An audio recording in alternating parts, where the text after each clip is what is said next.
வர்ற டிசம்பர் மாதம் 1ஆம் தேதியில் இருந்து OTP ஒன் டைம் பாஸ்வேர்டு இனிமே ஒர்க் அவுட் ஆகாது. எந்த ஒரு பேங்க்கோ நமக்கு அந்த மாதிரியான மெசேஜை அனுப்பக்கூடாது. குறிப்பாக இந்த செல்ஃபோன் கம்பெனிலாம் இருக்குல்ல, அவங்கெல்லாம் அனுப்பக்கூடாதுங்கிறது தான் ட்ராயினுடைய உத்தரவு.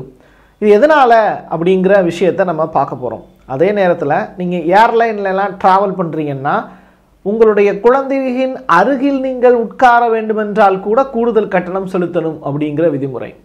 அமெரிக்காவில் ஆட்சி மாற்றம், ட்ரம்ப்புக்கும் ஃபேஸ்புக்கினுடைய ஓனருக்கும் இடையில் மட்டும் பிரச்சனை இல்லை, பிக் டெக் கம்பெனிஸ் பெரிய அளவிலான சிக்கலில் சிக்கி தவிக்கிறாங்க.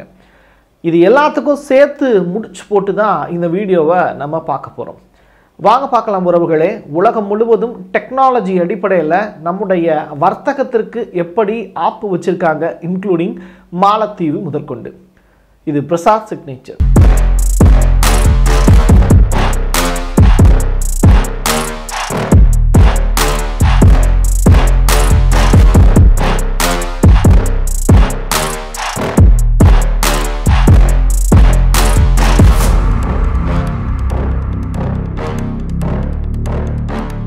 Telecom regulatory authority of India, TRAI, இந்த நிறுவனம் தான் ஒட்டுமொத்த இந்தியாவினுடைய தொலைத்தொடர்பு சேவைகள் எல்லாத்தையுமே கண்காணிப்பாங்க.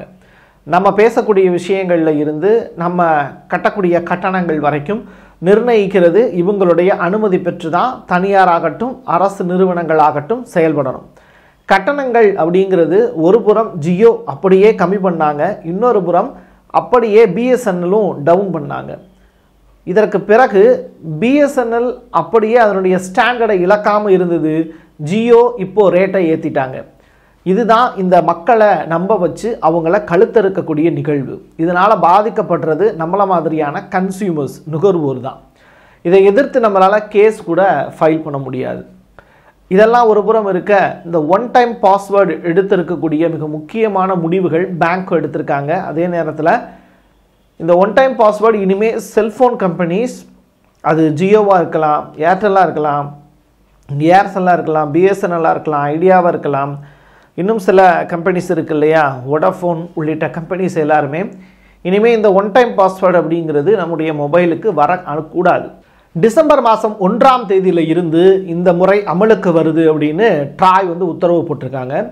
நம்ம இதில் தெரிஞ்சுக்க வேண்டிய விஷயம், டிசம்பர் மாதம் 1ஆம் தேதி ஏதாவது ஒரு நிறுவனத்தில் நீங்கள் அமேசானில் இப்போ ஆர்டர் போடுறீங்கன்னு வச்சுக்கோங்களேன், அந்த ஆர்டர் போடக்கூடிய இடத்துல நீங்கள் ஒன் டைம் பாஸ்வேர்டுன்னு கேட்குறாங்கன்னா அது நீங்கள் கொடுக்கக்கூடாது.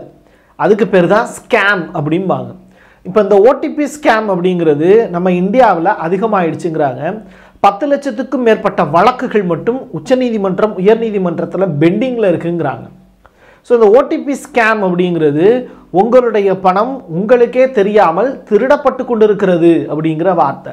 ஸோ இதை எப்படி தடுத்து நிறுத்துறது அப்படின்னு பெரிய அளவில் யோசித்து பார்க்கும்போது வெவ்வேறு நைஜீரியா, ஆப்பிரிக்கா கண்ட்ரீஸ்லேருந்து அதிகமான அளவில் இந்த ஓடிபியை வச்சு இந்தியாவில் ஸ்கேம் பண்ணிக்கிட்டு இருக்காங்க அப்படிங்கிற ரிப்போர்ட்டு. இது எல்லாத்தையுமே ட்ராய் கடந்த 5 ஆண்டுகளாக ரிப்போர்ட் எடுத்து இப்போது இந்த 2024 இந்த பஞ்சாயத்தை முடிக்கணும்னு முடிவு பண்ணியிருக்காங்க. ஸோ 2025ஆம் ஆண்டினுடைய தொடக்க காலம் முடிகிறதுக்கு முன்னாடியே 2024 டிசம்பர் மாதம் 1ஆம் தேதியில் இருந்தே நீங்கள் ஓடிபி பாஸ்வேர்டு யார் கேட்டாலும் கொடுக்கக்கூடாது.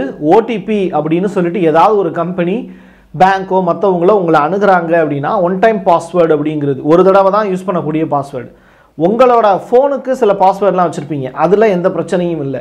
உங்களுடைய பேங்க்லேருந்து பணம் எடுக்கிறதுக்கு ஏடிஎம் கார்டை யூஸ் பண்ணுவீங்க, அதில் பாஸ்வேர்டுக்கு கேட்கும், அது பிரச்சனை இல்லை. அதெல்லாம் நீங்கள் ரெகுலராக ரொட்டீனில் இருந்துகிட்டே இருக்கும். இந்த ஓடிபின்னு சொல்லப்படக்கூடிய ஒரே ஒரு முறை மட்டுமே பிரயோகிக்கப்படக்கூடிய அந்த பாஸ்வேர்டு, அது இனிமேல் செல்லுபடி ஆகாது. அது இனிமேல் யாராவது உங்களுக்கு அனுப்பிச்சாங்கன்னா அதுக்கு நீங்கள் ரிப்ளை பண்ண வேண்டிய தேவையும் கிடையாது. இது ரொம்ப ரொம்ப இம்பார்ட்டண்டான விஷயம். ஒரு நாளைக்கு 10 பில்லியன் ஓடிபி இந்தியாவில் மட்டுமே சர்க்குலேட் ஆகிட்டு இருக்கு. 10 பில்லியன். அப்போது 1 மில்லியனே 10 லட்சம் இல்லையா? அப்போ 10 பில்லியன்னா கால்குலேட் பண்ணி பார்த்துக்கோங்க. நம்முடைய அன்றாட லைஃப்பில் நம்ம இந்த ஓடிபி இல்லாமல் இனிமேல் வரக்கூடிய காலகட்டத்தில் மாறப்போகிறோங்கிறது தான். இனிமேல் கூகுளை நம்ம பயன்படுத்தணும்னா கூட கூகுளுக்கு நம்ம காசு கட்டணும். நீங்கள் கூகுளில் கண்டிப்பாக ஏதாவது ஒன்று சமையல் குறிப்பு தேடுவீங்க வீட்டில் பெண்களாக இருந்தால். இப்போ ஆண்களும் சமையல் குறிப்பு தேடுறாங்க, அது வேறு விஷயம். ஆனால் நீங்கள் கூகுளில் எந்த ஒரு விஷயம்னாலும் நம்ம டைப் பண்ணி பார்க்குறோம். எப்படி சமைப்பது, எப்படி விளையாடுவது, எங்கே என்ன கிடைக்கும், என்ன பொருட்கள் கிடைக்கும் அப்படிங்கிற எல்லாமே நம்ம கூகுளில் தான் டைப் பண்ணுறோம். அப்போது இந்த கூகுள் தேடுபொறி இருக்குல்ல, இது இப்போது விற்பனைக்கு வைக்க வேண்டிய தேவை கூகுளுக்கு வந்துருச்சுங்கிறாங்க. ஸோ அமெரிக்காவில் இருக்கக்கூடிய இந்த கூகுள் நிறுவனம் இதை விற்க வேண்டிய தேவை எங்கிருந்து வருது அப்படின்னா, ட்ரம்பினுடைய அரசாங்கம் கொடுக்கக்கூடிய நெருக்கடியா அப்படிங்கிறது தெரியாது. ஆனால் இந்த கூகுள் நிறுவனத்தினுடைய மிக முக்கியமான பொறுப்பில் இருக்கக்கூடிய சுந்தர் பிச்சை அவர்கள் இந்த முடிவை அடுத்து எடுக்க போகிறாங்க அப்படிங்கிற தகவல் வெளியாயிருக்கு. இனிமே நம்ம கூகுளில் ஒரு வார்த்தை டைப் பண்ணணும், ஈவன் நம்மளுடைய சேனலை நீங்கள் பிரசாத் சிக்னேச்சர்னு டைப் பண்ணுறீங்கன்னு வச்சுக்கோங்களேன், அது கூகுளில் அப்படி டைப் பண்ணி பார்க்குறீங்கன்னா அதுக்கு நீங்கள் குறிப்பிட்ட காசு கட்டணும். இப்படி கொண்டு போயிட்டாங்க நிலைமை. ஸோ வரும் காலங்களில் ஒவ்வொரு முறை நாம் கூகுளை தேடும் போதும் அதுக்கு ரூபா கட்டி நம்ம தேடக்கூடிய ஒரு நிலை இப்போ வந்திருக்குங்கிறாங்க. இது ரொம்ப ரொம்ப ஷாக்கான ஒரு நியூஸ் தான், பட் இதுதான் ரியாலிட்டி. இன்னொரு புறம் இப்போது நம்ம விமான டிக்கெட்லாம் புக் பண்ணுறோம்ல, இந்த விமான டிக்கெட் புக் பண்ணுறதுக்கு நம்ம குறிப்பிட்ட வெப்சைட் சைடை கான்ட்ராக்ட் பண்ணுறோம். இப்போ நிறையா வெப்சைட்ஸ் வந்துருச்சு. ஒரு பொருளை நம்ம தேடு போடுறதுனாலும் சரி, எந்த ஒரு பொருளை நோக்கி நம்ம வாங்கணும் விற்கணும் அப்படின்னாலும் அதுக்கு வெப்சைட்டுங்கிறது ரொம்ப முக்கியமானது. இந்த .com அப்படிங்கிறதுல நம்ம போய் தேடுறோம். அப்போ அந்த கம்பெனியை பற்றிய முழு விவரங்கள் எல்லாமே அதுக்குள்ளே வந்துடும். அதில் வாங்குறது, விற்கிறது, ட்ரேடு உள்ளிட்ட விஷயங்கள் எல்லாமே நம்ம அதில் பண்ணிக்கலாம். இப்போது இந்த யூஎஸில் இருக்கக்கூடிய ஏர்லைன்ஸ் என்ன பண்ணுறாங்க, நீங்கள் இப்போ சீட்டு புக் பண்ணுறீங்கல்ல, தேட்டரில் நம்ம சீட் புக் பண்ணுறோம், நம்ம குழந்தைக்கு பக்கத்தில் நம்ம உட்காரணும், ஏஜ் எவ்வளவு அப்படின்னு சொல்லி கேட்குறாங்க. அப்போ அது ஏஜ் 4, 5 அப்படின்னு சொல்லிட்டு நம்ம கொடுக்குறோன்னு வச்சுக்கோங்களேன். அந்த இடத்துல சீட்டை டக்குன்னு லாக் பண்ணிவிட்டு அதுக்கு பின்னாடி இருக்கக்கூடிய சீட்டு தான் அவைலபிள் அப்படின்னு காமிக்கிறாங்க. அப்போது இந்த மாதிரி காமிக்கும் போது ஏர்லைனில் ட்ராவல் பண்ணக்கூடிய அந்த பேசஞ்சர்ஸ் தன்னுடைய குழந்தையின் பக்கத்தில் உட்காரணும்னு நினைப்பாங்க. அப்போ இது லாக் ஆகிடுச்சின்னு சொல்லிட்டு இன்னொரு பக்கம் இந்த சீட்டுக்கு பதிலாக இந்த சீட்டு சேர்ந்த மாதிரி நமக்கு வேணும்னு சொல்லி நம்ம கிளிக் பண்ணும்போது அவங்க என்ன பண்ணுறாங்க, நீங்கள் உங்களுடைய குழந்தையின் அருகில் உட்கார வேண்டுமெனில் கூடுதல் கட்டணம் செலுத்த வேண்டும் அப்படின்னு சொல்லிட்டு இந்த டிக்கெட்டுக்கு கூடுதல் கட்டணம் வசூலிக்கிறாங்க. இப்படி நம்ம அட்வான்ஸாக ஒரு டிக்கெட்டை புக் பண்ணுறதுக்குன்னு சொல்லி ட்ரை பண்ணும்போது பக்கத்தில் இருக்கக்கூடிய சீட்டு கூட நமக்கு சொந்தமான சீட்டாக மாறணும் அப்படின்னா நம்ம பழைய அதில் இருக்கக்கூடிய அமௌண்ட்டை தாண்டி கூடுதலாக கட்டணம் விதிக்கிறாங்க. இது எல்லாமே ஏர்லைன்ஸ் இந்த வேலையை செய்கிறாங்க. கூடிய விரைவில் தியேட்டர்ஸும் இதே வேலையை செய்கிறதுக்கான வாய்ப்பு இருக்குங்கிறாங்க. அதிக அளவில் நம்ம ஆன்லைனில் தேட தேட தேட தேட அந்த தேடுபொறியை மையமாக வச்சு நம்மக்கிட்ட இருந்து காசு பிடுங்கக்கூடிய எல்லா வேலையும் செய்ய ஆரம்பிச்சிட்டாங்க.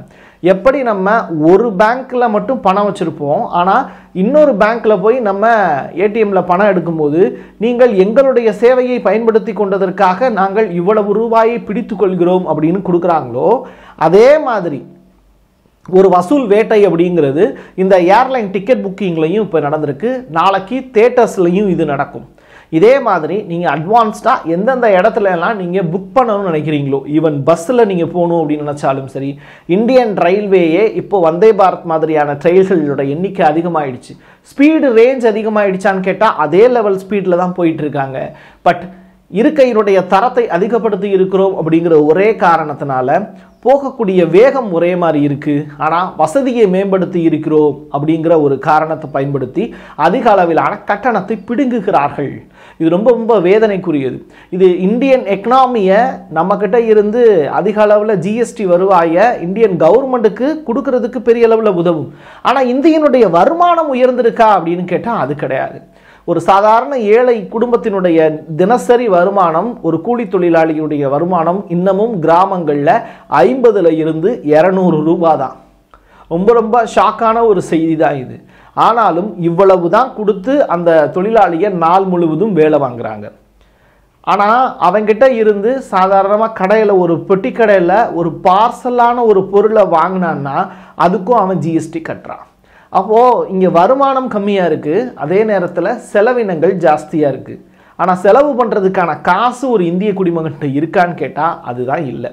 இந்த சூழ்நிலையை உருவாக்கி கொடுக்கறது யாருன்னா ஆட்சியாளர்கள். ஸோ ஆட்சியாளர்களுக்கு எதிராக எப்படி யூகே மாதிரியான கண்ட்ரீஸில் இன்றைக்கி அதிகமான பெக்கர்ஸ் இருக்காங்களோ, பிச்சைக்காரங்க இருக்காங்களோ அவங்க அந்த அரசை எதிர்த்து எப்படி போராட்டம் பண்ணுறாங்களோ அதே மாதிரியான ஒரு நிலை அமெரிக்காவிலையும் நாளை வரும், இந்தியாவிலையும் நாளை வரும். ஏன்னா இந்த அமெரிக்காவிலையும் இந்தியாவிலையும் தான் அதிக அளவிலான இந்த பிக்டெக் கம்பெனிஸ் அப்படிங்கிறவங்களும் அதற்கு கீழே இருக்கக்கூடிய அதை நம்பி பிழைப்பு நடத்தக்கூடிய சிறு குறு தொழிலாளர்களும் இருக்காங்க. இன்னைக்கு அதானியினுடைய ஷேர் கம்மியாகுதுன்னா நமக்கும் அது ஷேர் மார்க்கெட்டில் நம்ம வாங்கக்கூடிய தீப்பெட்டியிலிருந்து அதை பாதிக்கும் அப்படிங்கிறது தான் யதார்த்தமான உண்மை. இந்த பிக்டெக் கம்பெனிஸ்ன்னு சொன்னல, அது ஏன் சொன்னேன் அப்படின்னா, நீங்கள் பிக்டெக் கம்பெனிஸ் அப்படின்னு எதெல்லாம் நம்ம குறிப்பிடுவோம்னா, ஒன்று ஃபேஸ்புக்கு, இன்னொன்று வந்து எலான் மஸ்கினுடைய கம்பெனிஸு, ஆப்பிள் நிறுவனங்கள், இந்த மாதிரியான நிறுவனங்கள்லாம் பிக்டெக் கம்பெனிஸும் கூகுள் முதற்கொண்டு இல்லையா. அப்போது இந்த நிறுவனங்களுடைய தலைமைச் செயல் அதிகாரிகள், குறிப்பாக வந்து ஃபேஸ்புக்கினுடைய ஓனர் மார்க் இருக்கார்ல, அவர் வந்து ட்ரம்ப்போட சேர்ந்து ஒரு டின்னரில் பார்ட்டிசிபேட் பண்ணுறாரு. ஒரு பைடனுடைய பீரியடில் உங்களுக்காக நாங்கள் உழைச்சோம், எங்களை நீங்கள் தூக்கி போட்டீங்க அப்படின்னு மார்க் வேதனையோட பதிவு செய்த நிகழ்வுகள் இருக்குது. இன்னொரு புறம் என்ன அப்படின்னா, ட்ரம்ப்போடு அவர் நெருங்கிய இப்போ உறவில் இருக்கணும் அப்படின்னு நினைக்கிறாங்க. ஏன்னா இந்த கம்பெனிஸை நம்பி தான் அமெரிக்கா இருக்கான்னு கேட்டால் அமெரிக்க அரசை நம்பி தான் இந்த கம்பெனிஸ் இருக்குது. இந்த கம்பெனியின் மூலியமாக தான் இந்தியாவில் இருக்கக்கூடிய யூடியூபர்ஸ் இருக்காங்க, ஃபேஸ்புக் தளங்களை நம்பி வேலை பார்க்கக்கூடியவங்க இருக்காங்க. இவ்வளவு தொழில் வந்து இவங்களை நம்பி இருக்குது, இந்த பிக்டெக் கம்பெனிஸை நம்பி. அது மட்டும் கிடையாது, ஒரு ஆப்பிள் ஃபோனை விற்கணும் அப்படின்னாலும் சரி, தயாரிப்பில் இருந்து கடைசி எண்டு நம்ம கையில் வந்து அது சேர்ற வரைக்குமே இந்த பிக்டெக் கம்பெனிஸ் நடத்தக்கூடிய வியாபார நுணுக்கங்கள் தான் இந்த செல்ஃபோன் கம்பெனியில் எந்த பொருள் எந்த இடத்துல வந்து விற்கிறாங்க அப்படிங்கிற வரைக்கும் தீர்மானிப்பாங்க. அப்போது நம்ம கையில் வந்து ஒரு ஆப்பிள் ஃபோன் வர்றதுக்கு முன்னாடி இவங்க தான் அதனுடைய ரேட்டை ஃபிக்ஸ் பண்ணுறாங்க. எலான் மஸ்க் அப்படிங்கிற நபர்கிட்ட நீங்கள் தொடர்பு கொண்டு உங்களுடைய பிரச்சனைகளை முடித்து கொள்ளுங்கள்னு மார்க்கு கிட்ட ட்ரம்ப் சொன்னதா ஒரு செய்தி. அப்போது எலான் மஸ்க் தான் இனிமே இந்த பிக்டெக் கம்பெனிஸினுடைய லாப விஷயங்களையும் நட்ட விஷயங்களையும் அவர் தான் வந்து சரிபடுத்துவதற்கான வாய்ப்பு அவர்கிட்ட தான் இருக்குங்கிறாங்க.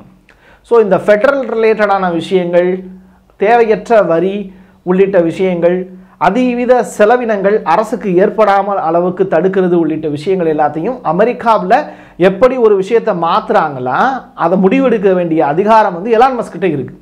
இப்போ இவர் தானே அமெரிக்காவில் நடக்கக்கூடிய பிரச்சனை தானே, அதனால் எனக்கு என்ன ப்ராப்ளம் பிரசாத் அப்படின்னா, எலான் மஸ்க் எடுக்கக்கூடிய முடிவுங்கிறது லே ஆஃப், வேலை இழப்பு அப்படிங்கிறது இங்கே இருக்கக்கூடிய இந்தியாவில் இருக்கக்கூடிய கடைக்கோடி நுகர்வோரையும் பாதிக்குங்கிறது தான் யதார்த்தமான உண்மை. இதுக்கு உதாரணம் சொல்லவா, மாலத்தீவில் டூர் போக வேண்டாம் அப்படின்னு இந்தியா கவர்மெண்ட் சொல்லலை. ஆனால் நம்முடைய இந்தியாவினுடைய பிரதமர் நரேந்திர மோடி லட்சத்தீவில் போய் ஃபோட்டோவை மட்டும் எடுத்தார். அந்த ஃபோட்டோ ஷூட்டுக்கு அப்புறம் மாலத்தீவுக்கு போகக்கூடிய டூரிஸ்டினுடைய எண்ணிக்கையே கம்மியாச்சு. இதை நீங்கள் பொருத்தி பார்த்தீங்கன்னா நான் சொல்லக்கூடிய விஷயங்கள் புரியும்.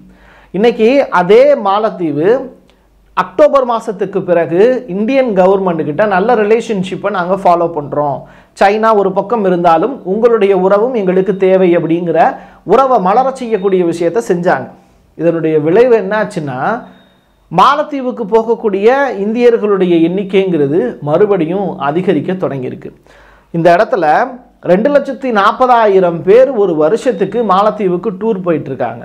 இதுதான் இங்கே கிடச்சிருக்கக்கூடிய மிக முக்கியமான ரிப்போர்ட்டு. அது மட்டும் கிடையாது, மாலத்தீவில் பிஸ்னஸ் கிளாஸ் பேசஞ்சர்ஸுக்கு வந்து $120, ஜெட் பயணம் போகக்கூடிய ஃபஸ்ட் கிளாஸ் பேசஞ்சருக்கு $240, $480 ப்ரைவேட் ஜெட் பேசஞ்சருக்கு மட்டும் வந்து கட்டணும் அப்படிங்கிற அந்த கட்டண விதிகளும் இப்போ உயர்ந்திருக்குங்கிறாங்க. அப்போது நீங்கள் சாதாரணமாக ஒரு டிசம்பர் மாதம் மே மாதம் டூருக்குன்னு சொல்லிட்டு நீங்கள் பிளான் பண்ணும்போது உங்களுடைய பாக்கெட்டில் இருக்கக்கூடிய பணம் உங்களுக்கே தெரியாமல் அதிக அளவில் பிடுங்கப்பட்டு கொண்டு இருக்கிறது அப்படிங்கிறது தான் இந்த செய்தி. இது எல்லாத்தையும் நீங்கள் ஒட்டுமொத்தமாக வந்து கோர்த்து வச்சு பார்த்தீங்கன்னா நான் சொல்லக்கூடிய விஷயங்கள், இந்த டெக்னிக்கல் சப்போர்ட் அதிக அளவில் நமக்கு தேவைன்னு நம்ம என்னைக்கு நினைக்கிறோமோ, நம்முடைய வசதிகளை நம்ம பெருக்கிக்கணும். அது டூர் ரிலேட்டடாலும் சரி, ஒன்று இன்ஃபர்மேஷனை தெரிஞ்சுக்கக்கூடிய கூகுளாக இருந்தாலும் சரி, நமக்கு வருமானத்தை கொடுத்து நம்மிடமிருந்து காசுகளை வசூல் செய்யக்கூடிய பிக்டெக் கம்பெனியாக இருந்தாலும் சரி, அரசிடமிருந்து நம்ம உழைத்து காசு வாங்குகிறோம் ஆனால் அது ஜிஎஸ்டி வரியாக கட்டுறோம்ல, இந்த வரி விஷயமா எல்லாமே சேர்த்து எல்லாமே இந்த அரசுக்கு மேலே இருக்கக்கூடிய அமெரிக்காவை வழி நடத்தக்கூடிய ட்ரம்ப்பு அதிபர், இவங்களை மையப்படுத்தி தான் இது எல்லாமே வரும். ஸோ இந்த நூலை சரியாக நம்ம புரிஞ்சுக்கிட்டோம் அப்படின்னா, நான் எங்கேருந்து ஆரம்பித்தேன், ஓடிபி அப்படிங்கிற அந்த கான்செப்ட்லேருந்து ஆரம்பித்தேன். இதுவும் அமெரிக்க அரசினுடைய அழுத்தம் தான் அப்படிங்கிறாங்க. அதிக அளவிலான ஸ்கேம்கள் இனிமேல் வரக்கூடிய காலங்களில் இருக்குது. அதிலிருந்து நம்ம தப்பிக்கிறதுக்கான எளிமையான முறை என்ன அப்படிங்கிறத நம்ம வேகமாக கண்டுபிடிக்க வேண்டிய காலகட்டத்தில் தான் வாழ்ந்துக்கிட்டு இருக்கோம். அதனுடைய முதல் ஸ்டெப்பு தான் டிசம்பர் மாதம் 1ஆம் தேதி ஓடிபி அப்படிங்கிற கான்செப்ட் இனிமேல் கிடையாது அப்படிங்கிற ட்ராயினுடைய அறிவிப்பு. என் கையெழுத்து என் மக்களுக்கானது உறவுகளே. மீண்டும் ஒரு பதிவில் சந்திக்கலாம். நன்றி, வணக்கம்.